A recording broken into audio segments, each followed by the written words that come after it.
Jacked Up is back. It is March 26, 2024. The Sweet 16 is set.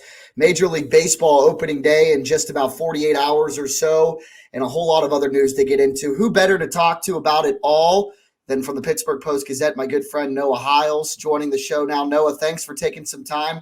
Your first day, as we record this on Monday the 25th, your first day on the Pittsburgh Pirates beat for the Post Gazette. So congratulations, and talk a little bit about that transition. Yeah, first off, thanks for having me on, Jack. It's kind of cool to, be on your show. You and I have both kind of grinded our way into where we are now, and it's cool to be chopping it up with you on this platform. But yeah, big transition for me. For the past 2 years, I've been covering Pitt for the Post Gazette, basketball, football, been to every road game, neutral site, whatever. I've been through it all, from Blue Vases to March Madness, and it's been entertaining. It's been a lot of fun, but this is a new challenge. Obviously, baseball, a lot more games, a bigger responsibility, just as it's a professional team, and there's a little bit more readership there, and it's something I'm really excited for. Jack, you know me. I mean, I've been a baseball fan first and foremost, before everything. That was always been my first love. Played it growing up. Covered the Pirates in an outside capacity for other outlets that are part-time capacity, I should say. But this is a lot different, obviously, being, what I'm doing for the Post Gazette. And it's something I'm really excited for. A really exciting season, I think, ahead for the Pirates. I got down to Bradenton for a week last month just to check things out. I think there's a fun summer ahead. No, I agree with you, and I'm definitely happy for you, buddy. It's cool to see. So I want to talk to you first about the Sweet 16 coming up this week. You were at the games, most of the games in Pittsburgh. Saturday looked like PPG Paints Arena was the place to be. What was the atmosphere like for both of those games? Oakland against NC State and Oregon and Creighton, both of those games obviously getting into overtime. Oh, it was incredible. I mean, that to me, when people say Pittsburgh isn't a basketball town, I want them to see what unfolded Saturday night. And I understand that a lot of the people in that arena probably weren't Pittsburghers. I know a lot of Kentucky fans made the trip up, and despite their team losing on Thursday, they stuck around to watch the two games in the second round Saturday evening.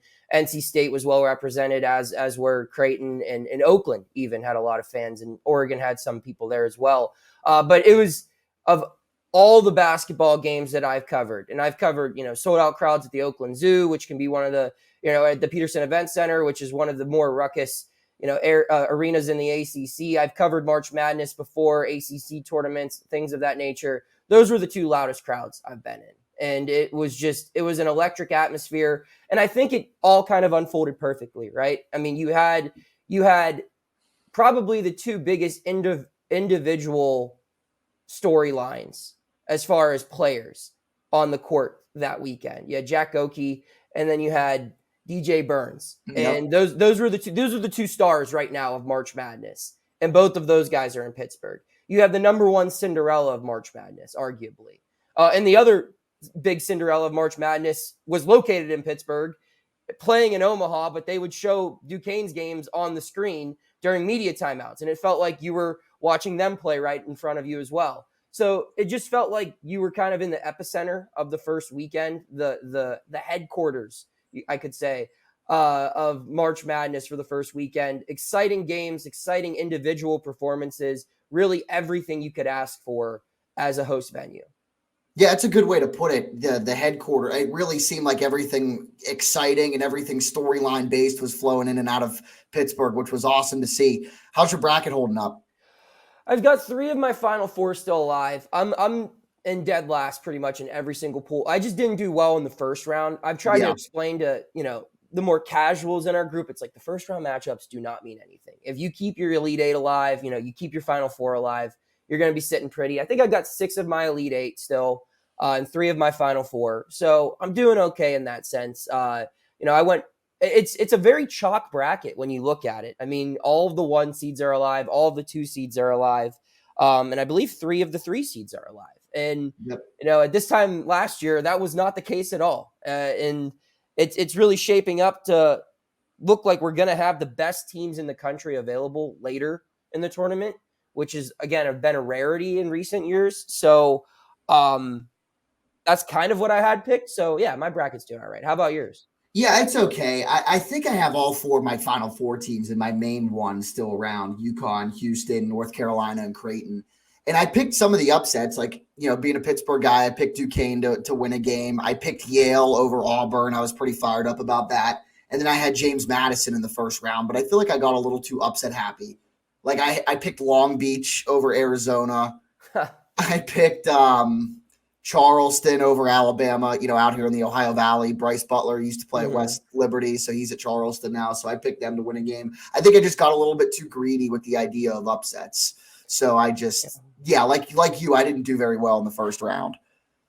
Yeah, I mean, and that's what's fun. As long as you, it's about the bragging rights of being able to pick 15 over 2, saying you got that. My sister has a knack for that. She predicted when we were little, she predicted the George Mason Final Four run. She had FAU winning it all last year. We all made fun of her for that, and because her boyfriend went to FAU, that's why she picked it. But obviously, they went to the Final Four. She's predicted some other ones as well. It's kind of crazy. And when you get those right, you feel like the smartest person on earth. It's almost worth losing the $5, $10, or $20 you throw into a bracket pool. Losing that money just to say, hey, I got these 15 over 2 picks. I saw it coming when no one else did. No, absolutely. Yeah, and we have about 40, employees out here at the station in a bracket pool, and everybody's talking about, how their brackets do. And, I can catch up to so-and-so if so-and-so wins. So this time of year always creates, I think, a much more fun buzz around life, I think. I know that might be a weird way of putting it, but I think just March in general, and then you've got the excitement of the NFL season coming up, baseball in a couple of days too. It's an exciting time to be a sports fan. Who'd you have winning it all? I have UConn. I know that's the basic pick, but I mean, I remember watching UConn. We were putting up my girlfriend's Christmas tree. So it was in December. Yeah. They were playing, it was North Carolina. And just watching them, I just remember sitting there saying to her then, I was like, this is a better team than last year's team. And last year's team won it all. And just kind of watching them from afar, I haven't had the chance to see them play in person. But obviously, I mean, they're UConn. They're on national TV a lot. So you follow them and just they've got everything you want, right? They've got returning talent. They've got a deep bench. They've got a great coach. They've got veteran guards. They create second chances. I just think them and Houston have been the head and shoulders top 2 teams in the country all year long, and that's who I have in my final for that reason. It kind of gives me similar vibes to the year when it was Gonzaga and Baylor and the rest of the field, and those teams met in the final and Baylor won.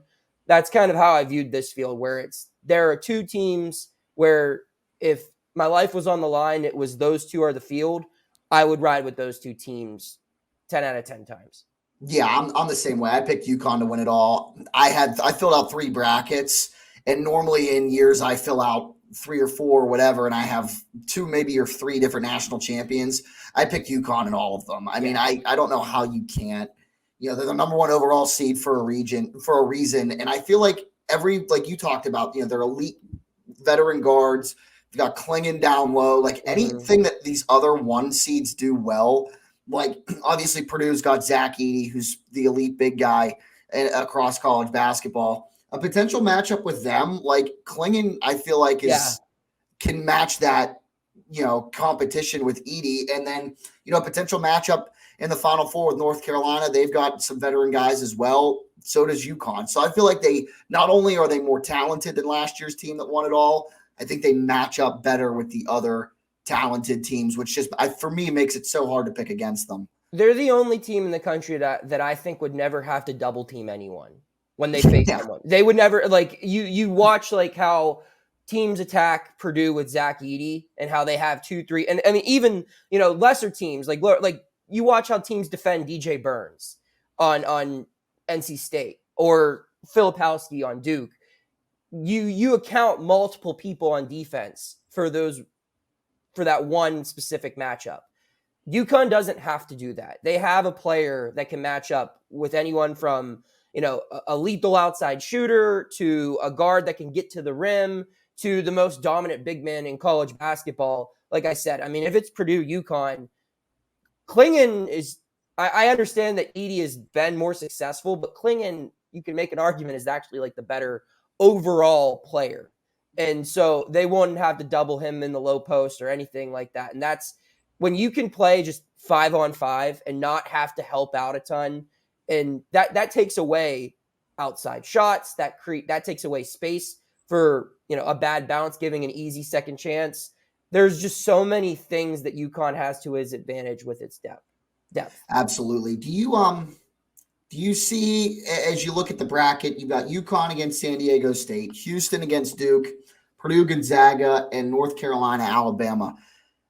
What do you think which one seed do you think might be in the most trouble on Thursday or Friday? I love Gonzaga, man. I think Gonzaga is a really good team that, it felt like a month and a half ago, people were questioning if this team would even make the tournament. And now it's firing on all cylinders. It absolutely beat the brakes off of Kansas this weekend. 9 straight Sweet 16s? Yeah, and this is a team, too, where I feel like the last 5 of those 9 years, the expectation's been for this team to win it all. Mm-hmm. That's not really the case with this year's group. They don't have a Chet Holmgren or a Kispert or a Suggs, a lottery pick on this year's group. And they're just kind of laying low under the radar. I wouldn't be shocked to see them knock off Purdue. I don't know if I'm assuming they'll probably be an underdog, but I don't think they should be a heavy underdog because I think they're playing their basketball right now, their best basketball right now. Another matchup that I think could be tricky would be, Alabama looked terrible against Grand Canyon, but just the way Oates has his guys play, just the fast pace, if they get hot from 3, they can cause problems. So that would be I just think if they play as sloppy as they did last night, then North Carolina will win that game by 20.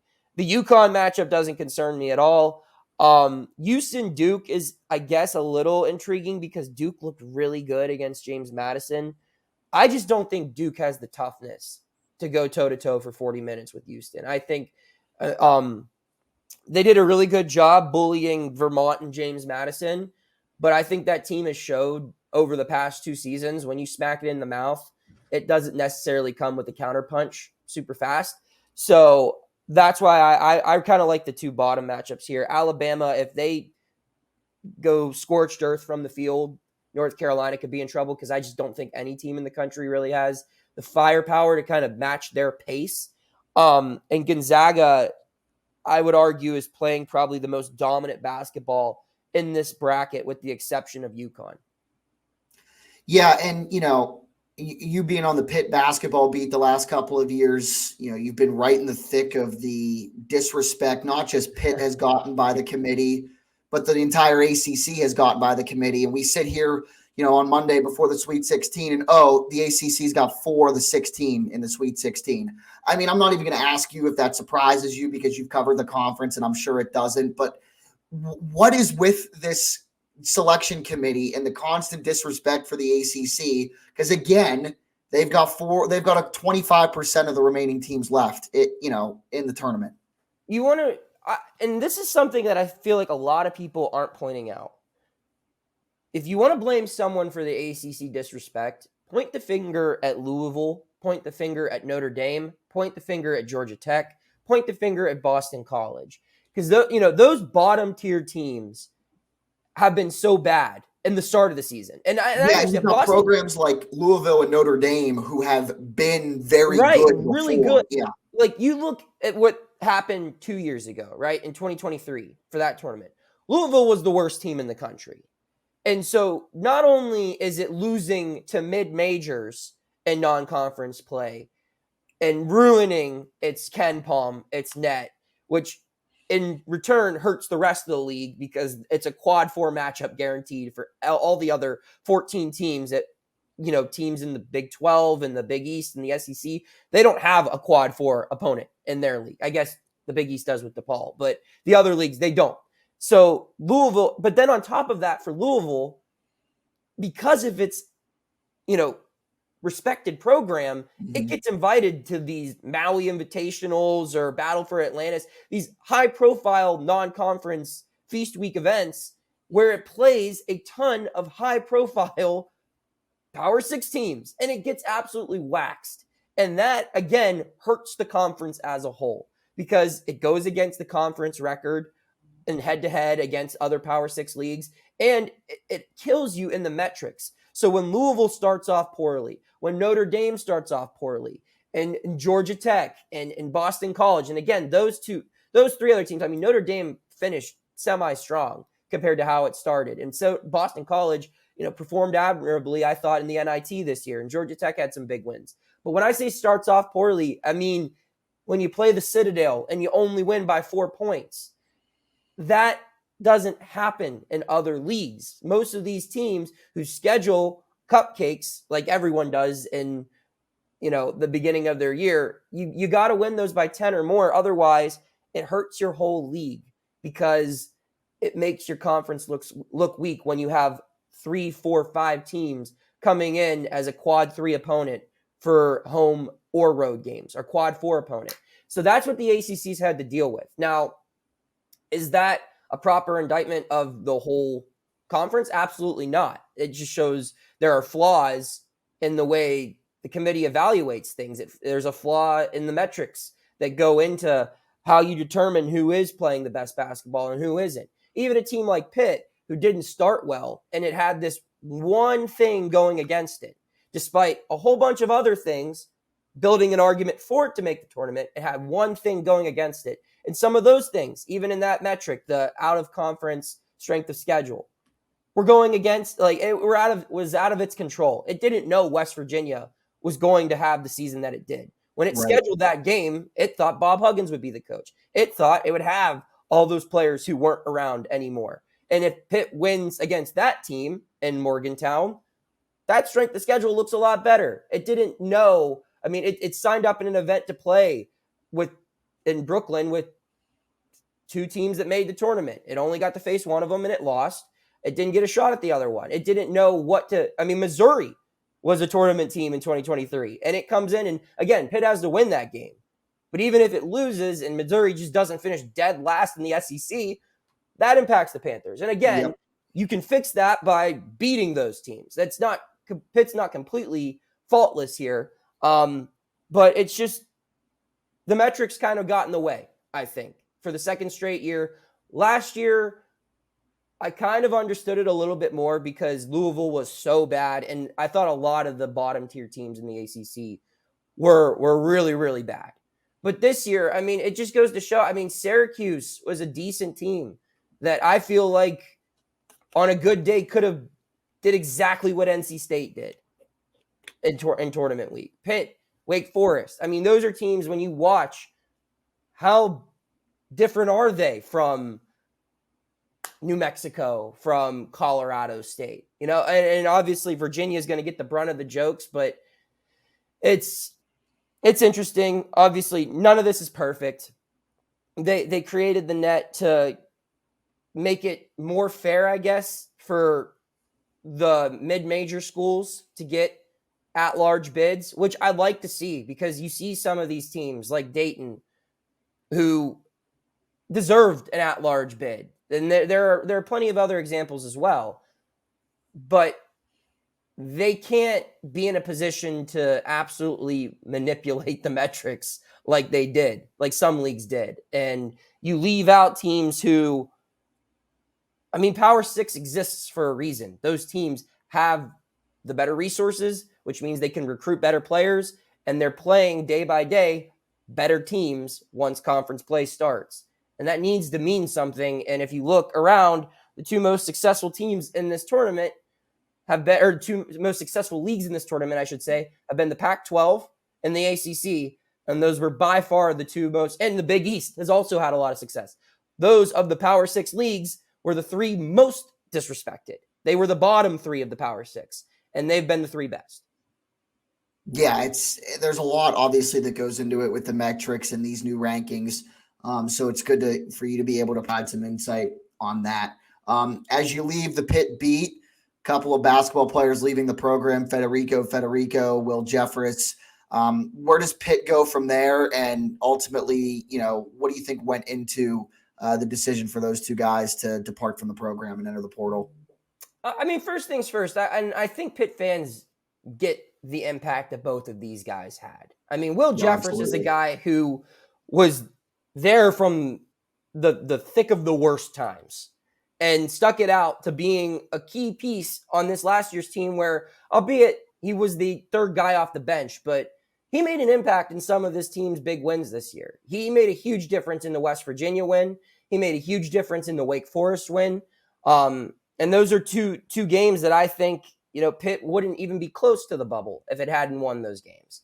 So Will Jeffress is a guy that, I feel like just looking at his body of work and what he is capable of with 2 remaining years of eligibility, I don't think it'd be fair to assume he would get anything more than what he had this past year at Pitt had he stuck around. And do you want to spend 2 more years being the 8th, maybe 9th man on a team? Or do you want to go somewhere else? And I think that he can go somewhere smaller, get a master's degree, and play a meaningful role. I mean, we saw something like that happen this year with Nate Santos, where he was the 8th guy or the 3rd guy off the bench, the 8th man on last year's team. And look what he's doing at Dayton right now. He started every game. He had a tremendous role on that team. And maybe Will Jeffress can go find something similar. Go to an Atlantic 10 school. Go to a Mountain West school. Something along those lines where you could start, you could have a bigger role, and you could be a bigger part of that program's future because you have multiple years of eligibility. For Federico, I mean, it's kind of a sad story, I think, because this was a guy who, when he arrived, was supposed to be a backup. A guy who comes in, plays 12 minutes of hard defense when at that time the team's best player needed a break. But it turned out that team's best player wasn't the team's best player. He was not involved at all that season, John Hughley. And when he goes away, it turns out that Federico was able to gel better with the core that team had, being that he didn't need the basketball in his hands hardly at all. He could run the floor and he could play physical defense down low. I don't know what happened this offseason where, he lost a lot of confidence, but he just wasn't the same player. He wasn't the same player offensively, which is really saying something because he wasn't an amazing offensive player in 2023, but just the lack of confidence to the point where Jackie couldn't even hold on to the basketball. I mean, him dribbling the ball was a liability to the point where I watched coaches on Pitt's bench yell at him to not dribble the ball in games, ACC tournament games, saying, stop dribbling the ball. And you're 30 plus games into the season, and he still hasn't figured out that if I put the ball on the floor, it's going to get taken from me because that's just not what my game has to offer right now. And he was a turnover machine. He wasn't able to really be any sort of production for the offensive side. And then his biggest value on defense was also a liability. If you watch Pitt at all last year or this past season, they targeted him, every opponent, be it, teams with good bigs like NC State and DJ Burns or North Carolina and Armando Bacot, the teams that actually don't have that strong of a front court. They just knew if we get close to the rim, we get a matchup against him, and it's probably the best chance we have at scoring compared to going against a Bub Carrington or a Jalen Lowe or a Zach Austin or a Blake Hinson or an Ishmael Leggett. So I think both of these moves needed to happen. 2 great guys who I'll be rooting for wherever they land in their next stop.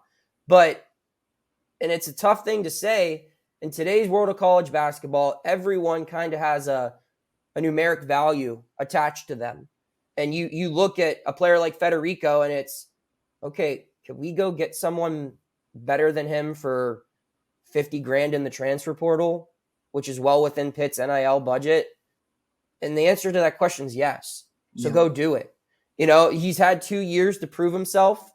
My guess is he wasn't told hit the road, but I think there was a conversation that probably took place where they said, look, you haven't done enough in the past 2 years to guarantee you'll be a starter coming back. They've got Papa Conte coming off the bench, maybe even being the starter now that he's coming back from injury. And they're probably going to use one of those available roster spots. They have 3 of them now to find another true center. And they said, You can compete to be a reserve, but you will not be the starting center unless you have dramatic changes in your game. And in today's world, that means, hit the bricks, pal.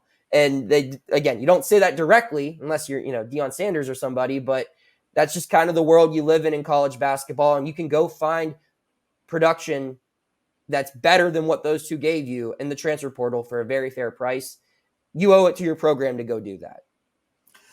All right, and before we let you go, obviously you're shifting to the Pirates beat, first day on the beat today, Monday. So the news breaking this morning, the Pirates expected to keep Henry Davis and right-handed pitcher Jared Jones on the opening day roster. Jones, one heck of a spring, 16 innings, no runs, I think like 15 strikeouts. I think it's awesome to see a guy like that, that I think a lot of people expected to not get called up till May, June. Just go out there and ball out in the spring and force the big club to keep you. I think that's what the Rangers did with Wyatt Langford. He was taken in the same draft as Paul Skeens. He was so great this spring and forced the Rangers to keep him on the opening day roster. So number one, I think that's fantastic. Number two, Henry Davis making the opening day roster is also a sigh of relief because I think there might have been a little bit of a outside chance that he started the year in AAA, given the fact that I'm not sure how confident they were in his abilities to catch behind the plate. So it's a couple of questions for you. Number one, I'm sure you're just as excited to see a rookie like Jones make the opening day roster as I am.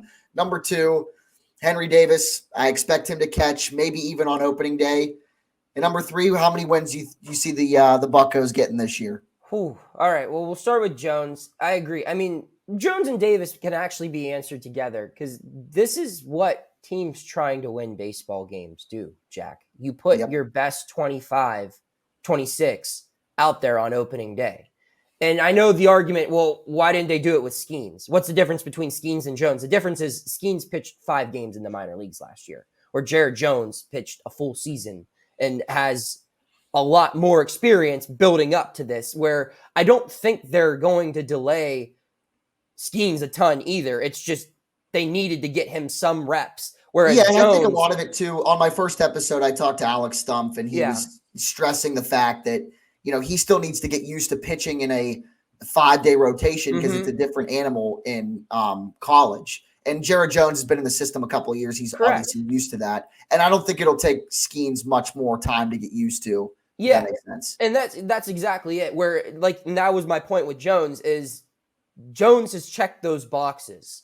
So they could have kept him down there and, played the service time game or whatever. But no, this is a guy that helps their team win now. He is one of the best starting 5 pitchers in this organization. And he will be on the opening day roster because of that. And it's something that fans should be very excited about because it doesn't happen often with this franchise, or hasn't happened often. And he's someone that, he's not just an exciting prospect. I mean, this is a guy that's going to help your team win. He's a better pitcher than the other options. It's not just because he's young. This isn't like calling him up and let's see what you got, Rook. He proved that he is better than the other guys around him. So that's the big thing. And his stuff is electric. I do think that, they probably won't let him go, full tilt early on because, again, he is 22. You got to allow him to kind of figure things out before you really let it ride altogether. But it's a big thing. It's a big thing where in a couple of years, you're setting yourself up to have him, Skeens, and Keller be your 1, 2, 3. And with that lineup they already have, that could potentially be the making of a very competitive ball club. Now you move over to Davis, and that was the biggest storyline coming in to spring training, right? Will this guy make the team? Will he be the everyday catcher? There's no doubt now that he's the everyday catcher. My stance on Davis was always this: at worst, you need this guy to play catcher for you for 1 season. Because even if he stinks behind the plate, you've got a defensive catcher in Endy Rodriguez who will be back next year. Yep. But he doesn't stink behind the plate. He's looked very proficient, in my opinion, as a defensive catcher. And then the offense is obviously why they drafted him first overall in 2021. And he's looked to be every part of that top draft pick status that he has. I mean, he's mashing the ball. And if you can get, an 800 OPS behind the plate, and in today's game too, where you can DH him, you can also add during the season, Yasmani Grandal is going to start, not on the opening day roster. He's going to be on the injured list. We don't really know when he's going to be back, but you have other guys who can give him a couple of days. So this is his spot for the foreseeable future, and as it should be. So those are the two big things. And you're really starting to see the vision kind of unfold here, where you have the guys who are already around before this rebuild started, signed and extended. And now you have the guys that were brought in either through trade or through draft. They're either here or they're very close. And the puzzle's looking a little clearer, which means the wins should start coming a little bit more frequently as well, Jack. I'm not sitting here ready to say that this is a 90-win team yet. I do think it should be a team that wins 80 games. I think 80 to 85 is where this team currently stands. Now, granted, there are things that could go wrong. If Jared Jones doesn't pan out, if the two new pitchers they brought in through trade and free agency, Perez and Gonzalez, don't work out well. I mean, there are some potential disasters that could occur with the starting rotation as it's currently constructed. The bullpen could continue having some injuries. Who knows if certain guys offensively, Hayes could regress again. There are things that could go wrong. But if things go right, or even according to plan, this team will be in the mix come July. And if they are aggressive at the deadline with a farm system filled with talent, they could add some players on that take this 80-win team to maybe an 85, 86-win team. And now you're looking at, in the NL Central, you're within spitting distance of first place. Absolutely. And in the National League, a team that won, I believe, 86, maybe even less games last year, went to the World Series. So just getting in is a tremendous step for this organization. I think this is still a team that's probably 2 years away from being at its peak right now, because you look at some of the guys they'll have coming up in the next couple of years. But this is the first year this team has a legitimate chance to compete for a spot in the playoffs since probably 2018. And that's something that should be very exciting for Pirate fans. Yeah, could be for some real exciting days in the dog days of July and August down there on the North Shore. So, Noah, we hit a potluck of topics today. I appreciate you hopping on. Good luck on the Pirates beat, my friend. Wishing you all the best. And like I said, thanks again for joining us. Absolutely happy to come back anytime, Jack.